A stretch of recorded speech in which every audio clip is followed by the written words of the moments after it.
Ustozga masala kerak. Ketaveramizmi? Hamma o'tirsin, ustoz chaqirib keldim. Dars bo'lar ekan. Vatan!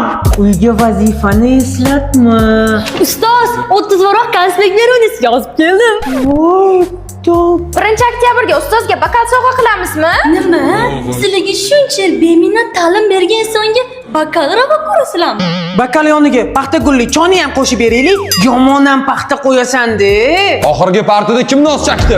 Yo ustoz, nosursin biza chakmadik. Yo'q, ustoz, bizning sinfdagi bolalar chekmaydi. Ko'zimga qarab. Qiddino. Xayriyat, 1 minut qoldi. Ustoz, menda lek jadvalni bitta takrorlab olaylik. Voy onasini yemsan, bizani o'rnimizga ham o'qib olim bo'larmidi? Vatan! Men maktabga o'yin qilguvchi kelmayman, o'qigani kelaman. Bora! Zvonok o'quvchiga emas, o'qituvchiga chalinadi. Zaynab!